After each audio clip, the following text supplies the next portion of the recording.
Dave, let's cover your student handbook. We'll get you on the road. I know you have a long ride, and then Kristen can come back and do the assistant soon. Appreciate it. Good evening, board. Tonight, this is the first read of major changes to the 2021 handbook in preparation for this annual review. This year, we took a little bit of a different stance on it.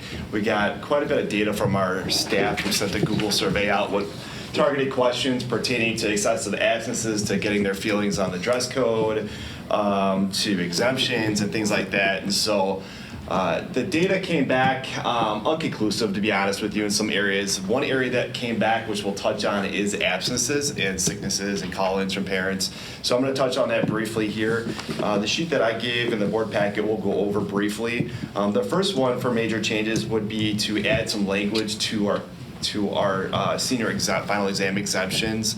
Last year we added tardies and cuts as exclusionary qualifiers for students. If they get a cut or they get a suspension or they have excessive tardies, then they would be excluded from their final exam exemption. This year, just looking at things and the way our behavior is within our office, we also want to include code of conduct violations as well. So that would be a code of conduct violation. Anything unbecoming, if you look at the code of conduct language, conduct unbecoming of an athlete or a student in extracurricular activities, something like that, would stem to a code of conduct violation. So we want to add that in. If a student receives a code of conduct violation, senior exam exemptions are a privilege, and we want to keep it as such. And so we want exemplary status behavior from our students. So we want to add that language in. Graduation requirements and meeting with our parents. The fine arts survey, the language in the handbook, they kind of go over units of performing arts and visual arts and what are those. And so our parents really wanted us to define what classes fall under those areas. And so I'm just going to bold in, like here it's in the curriculum guide on page 70 so that they have a reference to go to for some of that stuff. And that's to get out of the fine arts survey requirement. Like what classes you can't take for that, correct? Okay. Excessive absences, this is language that it's kind of unclear in the handbook as it currently stands. Under excessive absences, it states currently that any student who is absent for 5% in one semester, which is roughly 4.5 days or so, is excused or unexcused will be considered as having excessive absences. That's under our excessive absence category. If you go back to page previously, which is unexcused absences, it says, in order to comply with school code, the school reserves the right to determine if an absence is excused or unexcused, and if a student exceeds 5 absences, not 5%. And so when I was looking at language, I just took language from, I looked at Downers Grove, and they have a number instead of a percentage. And so looking at our excessive absences, although the state code says 5%, I think giving parents a number, I put 6 in there because I think that one more, but I think taking a better look at this and after talking with Gina a little bit, we go 5 as our number, and that would give the parents a definite area target then instead of the 5%. Because 5% for me could be 5% of the year, 5% of the semester if I'm a parent. I think hard numbers work better there. So I'm just looking to add, instead of the 6, we'll go with 5 under the excessive absences, just to match it up with the language in the previous page. What if they're excused though? Or is it 5 across the board? That's what I thought I heard you saying, whether they're excused or not. So the way it reads is 5% in one semester are considered excessive. So I just want to put 5 absences, not 5% is considered excessive. Then it's up to the school to determine if that's excused or unexcused. Typically, if there's a doctor's note, family emergency, stuff like that, those will automatically be excused. Okay, so they don't count. Then we're going to qualify, already in here, there's bulleted, areas like oversleeping, missing, we're on bus service here, but like babysitting, shopping, you worked late, those are not valid excuses.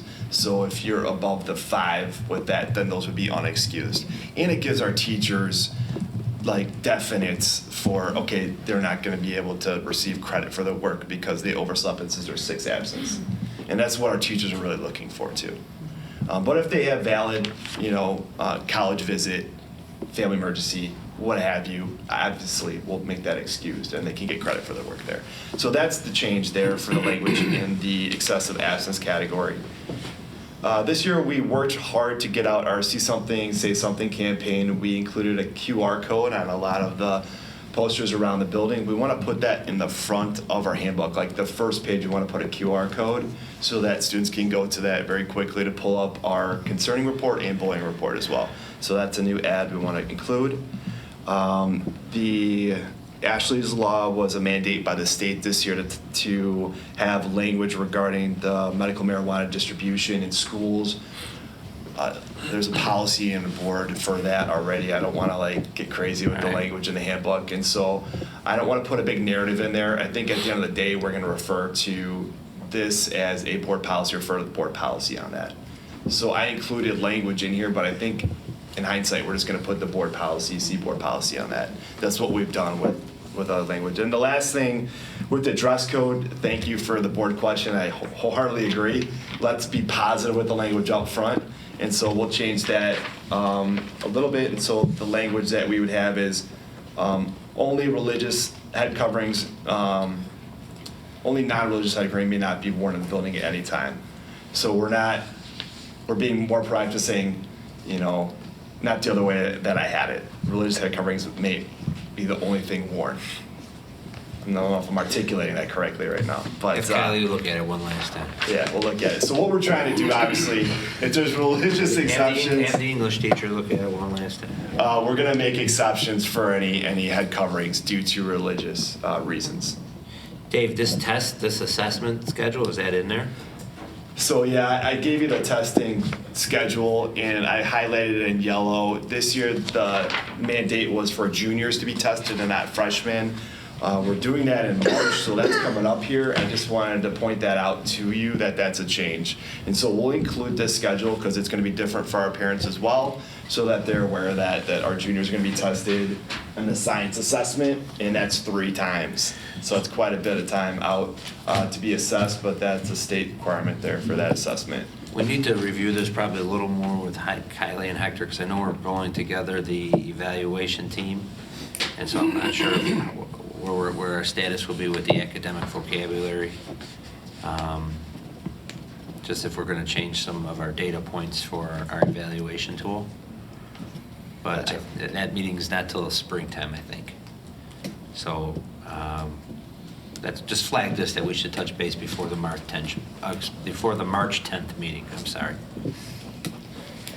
So nothing really major, just minor tweaks and a couple additions, but that's where we're at for the handbook. Thank you. Thank you.